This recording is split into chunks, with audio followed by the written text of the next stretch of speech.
Chapter 1, The Silence That Fell. It started with silence, not the comfortable kind that wraps around an evening cup of tea or a late-night drive. No, this was the kind that filled the room like fog, thick and heavy, making everyone uncomfortable without quite knowing why. Grandma Hazel had stopped talking. At first, the family brushed it off.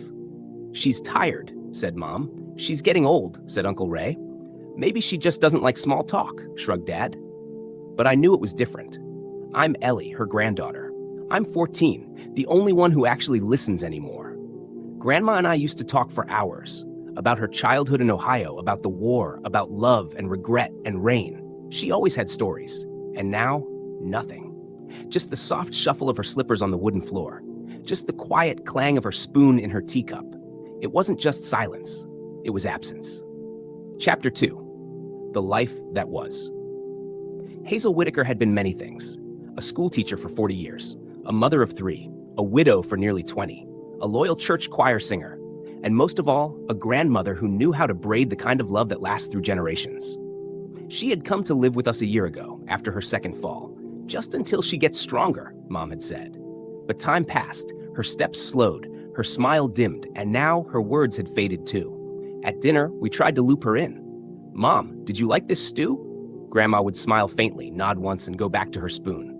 "I saw Mrs. Delaney today. Remember her?" A pause, another nod. Nothing more, only I noticed the glint in her eyes sometimes. Like there were thoughts swirling behind those lenses, stories she wanted to tell, but something inside her, maybe pain, maybe fear, held them back. I missed her voice like a house misses laughter. Chapter 3, The Unseen War.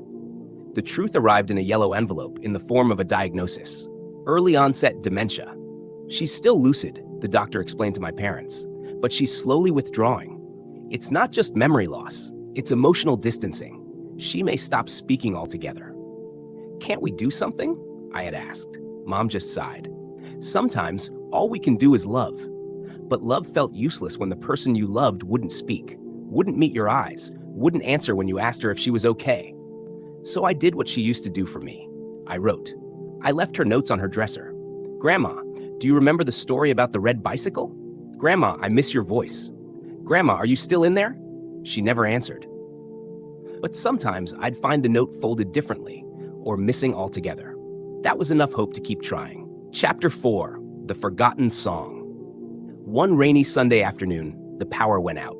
No phones, no TV, no background noise.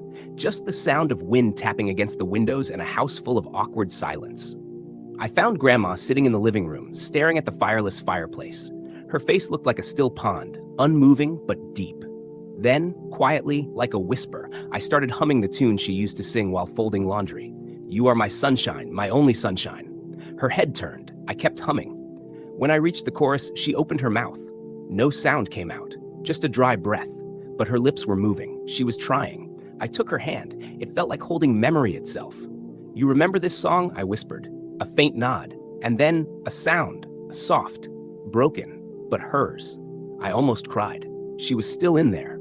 Chapter 5, Letters to the Moon. I started a new tradition that week. Every evening, I'd write a letter to Grandma and read it aloud while sitting beside her. Sometimes silly things. "Dear Grandma, today I saw a squirrel get chased by a cat, and I'm pretty sure the squirrel won." Sometimes serious. "Dear Grandma, I'm scared of high school, of growing up. I wish you could tell me what it was like."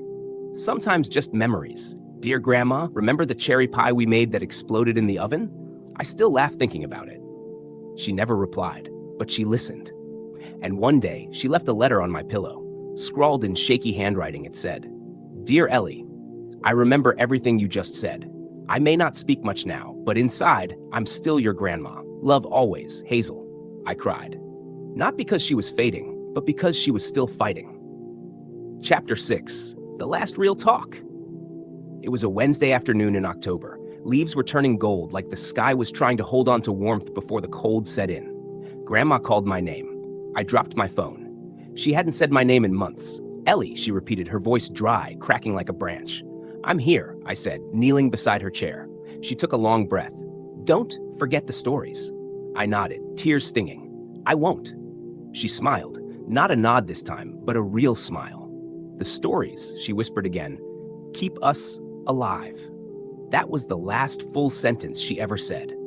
Chapter 7, When Words Run Out. After that, she stopped talking completely. No more letters, no more hums, just gentle looks, hand squeezes, long blinks that meant, I see you. She passed away in her sleep 3 weeks later. Peaceful, quiet, like she'd become one with the silence she carried. We held her memorial in the backyard, her favorite place. I read the letters aloud. Every single one I had written. When I got to the last one, my voice cracked. Dear Grandma, you were my sunshine. I promise to remember your stories, and I promise to tell my own. Love always, your Ellie. Epilogue, the story continues. It's been 2 years. I'm 16 now. I keep a journal called Letters to the Moon. I still write to her. And sometimes I feel like she writes back in the shape of a sunrise, in the rhythm of rain, in the way I remember things I never wrote down. Grandma taught me that stories don't die when people do. They live in letters, in songs, in hearts, and sometimes in the silence between words. The end.